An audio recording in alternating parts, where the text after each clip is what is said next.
Olá pessoal, tudo bem? Meu nome é Lorena Brilhante e sejam bem-vindos a mais uma aula do curso de redação do Enem. Como vocês já devem ter percebido, a aula de hoje será focada na introdução. Quais são os elementos que vão compor a introdução e que ajudarão vocês a iniciar o seu texto dissertativo argumentativo? Essas e outras questões serão respondidas ao longo dos 2 vídeos dessa aula.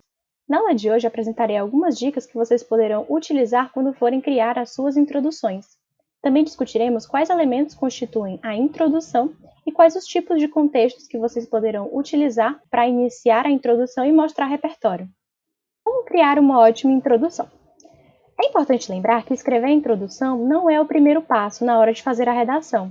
Primeiro, você precisa ler com cuidado a proposta da redação, os textos de apoio, para depois começar a pensar na estrutura do seu texto, definindo a sua tese e os argumentos que serão trabalhados nos parágrafos de desenvolvimento. O principal objetivo da introdução é mostrar para a banca que você reconheceu o tema e vai saber como abordá-lo.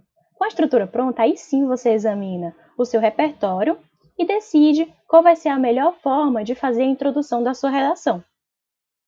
Além de ser a porta de entrada do texto, é na introdução que você irá delimitar o que você falará no decorrer da sua redação, porque é nela que se revela o projeto do texto, É nela que você vai demonstrar o planejamento, uma organização, Demonstrando assim uma linearidade na sua redação.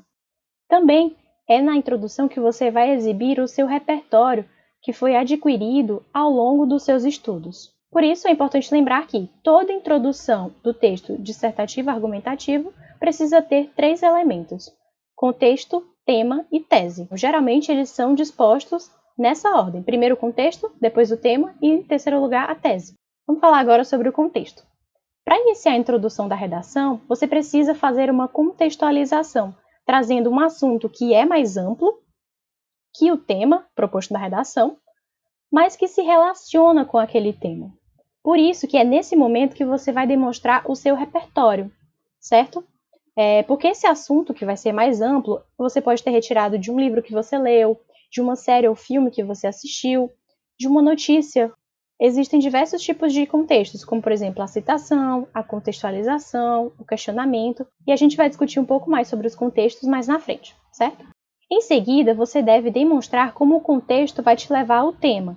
O tema é o que vai tratar o enunciado da proposta da redação. É preciso que você mencione todos os elementos de relevância naquela proposta, certo? Que vão compor aquele tema, sempre se utilizando da paráfrase, ou seja, você vai falar sobre aquele tema, mas com suas palavras. Por exemplo, a gente tem o tema da redação de 2020, que foi o estigma associado às doenças mentais na sociedade brasileira. Os 3 elementos desse tema são o estigma, doenças mentais e na sociedade brasileira. Todos esses elementos deverão ser mencionados quando você for falar sobre o tema, que vai vir logo após o contexto. E por fim, a gente tem a tese. É na tese que você manifestará o seu posicionamento. Você não deve apenas citar que o problema existe, que ele é recorrente, mas sim dar a sua opinião sobre ele, defendendo assim o seu ponto de vista, sobre aquele determinado assunto. Por isso, ao ler a proposta de redação, você deve se perguntar o que você acha sobre aquele assunto, E por que você acha aquilo? As respostas dessas perguntas que lhe darão ideias para uma problematização do tema, E, consequentemente, te ajudarão na construção dos seus argumentos quando você for fazer o desenvolvimento. Bom, pessoal, eu trouxe esse exemplo para que vocês possam visualizar como é que estão dispostos esses elementos, certo? Essa introdução ela foi retirada de uma redação de 2018, que o tema era a manipulação do comportamento do usuário pelo controle de dados da internet. Vamos ler? As primeiras 2 décadas do século XXI, no Brasil e no mundo globalizado, foram marcadas por consideráveis avanços científicos, dentre os quais destacam-se as tecnologias de informação e comunicação, TICs. Bom, como vocês podem ter percebido, essa primeira parte se trata do contexto, E é um contexto não ficcional, porque está falando sobre avanços científicos, Que o autor dessa redação pode ter tido conhecimento através da leitura de artigos ou de notícias, certo? Mas vocês podem perceber que ele não está falando exatamente sobre o tema. E isso ele vai fazer agora. Nesse sentido, tal panorama promoveu a ampliação do acesso ao conhecimento, por intermédio das redes sociais e mídias virtuais. Em contrapartida, nota-se que essa realidade impôs novos desafios às sociedades contemporâneas, como a possibilidade de manipulação comportamental via dados digitais. Eu gostaria que vocês prestassem atenção no começo dessa parte verde que foi selecionado para o tema, nessa primeira frase que vai se iniciar. Nesse sentido, tal panorama promoveu. Porque o objetivo dessa frase é justamente relacionar o contexto com o tema. Então, é super importante que vocês façam isso, para mostrar justamente a coesão no texto. Agora a gente pode focar no tema. Ou seja, aqui ele vai falar sobre o tema da redação, mas ele vai se utilizar das suas próprias palavras, principalmente nessa parte aqui, ó, manipulação comportamental via dados digitais. E depois a gente vai ter a tese. Desse modo, torna-se premente analisar os principais impactos dessa problemática, a perda da autonomia de pensamento e a sabotagem dos processos políticos democráticos. Como vocês podem observar, nessa tese ele vai destacar duas consequências da problemática da manipulação feita pelo controle de dados da internet, que a primeira é a perda de autonomia de pensamento e a segunda a sabotagem dos processos políticos democráticos.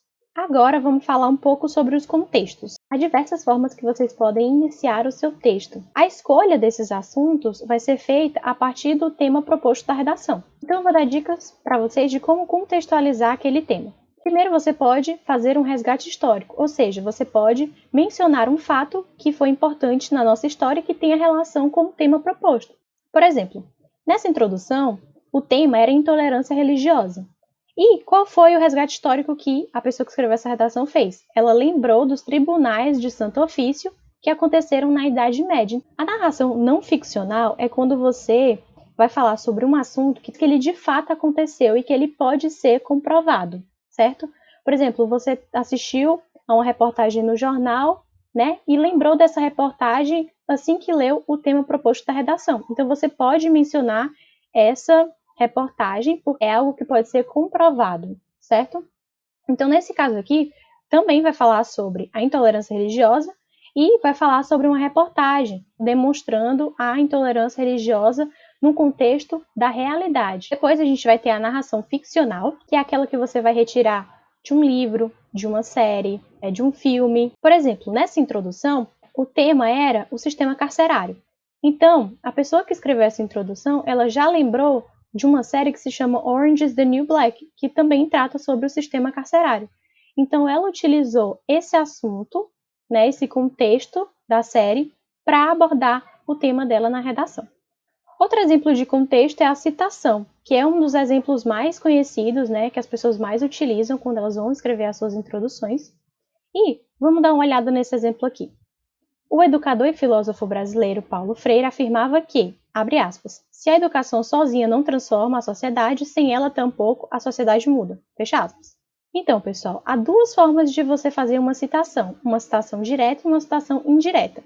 Esse exemplo que a gente tem aqui é uma citação direta, porque está falando exatamente as palavras que foram ditas pelo Paulo Freire. Então, tudo que ele falou tem que ficar entre aspas. Agora, caso você não lembre exatamente o que a pessoa falou, você só consegue falar com as suas palavras, e aí você vai fazer uma citação indireta, então não precisa a utilização das aspas, certo? Depois a gente vai ter a comparação, quando você vai comparar países, cidades, civilizações, épocas, né? Fica ao seu critério o que você prefere comparar. O tema dessa introdução é a economia, então a pessoa que escreveu essa introdução ela vai falar sobre as economias de alguns países e comparar elas com o Brasil.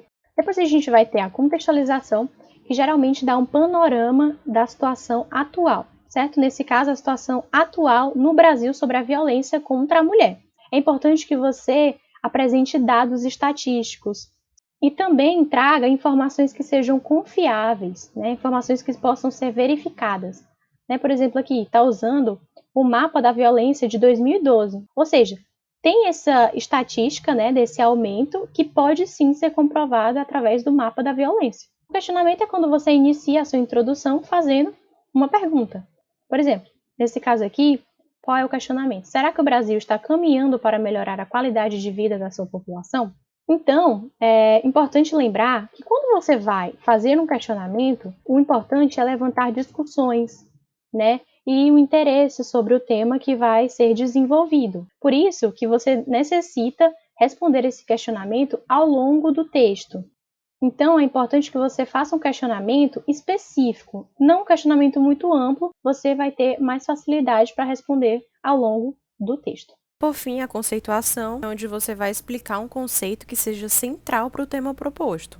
Nesse caso, além de você apresentar esse conceito, você deve mostrar por que essa conceituação ela vai ser importante para o tema que está sendo abordado. Bom, pessoal, essa foi a aula de hoje. Eu espero que vocês tenham compreendido um pouco mais sobre como fazer uma introdução no Enem. Bons estudos e até a próxima aula!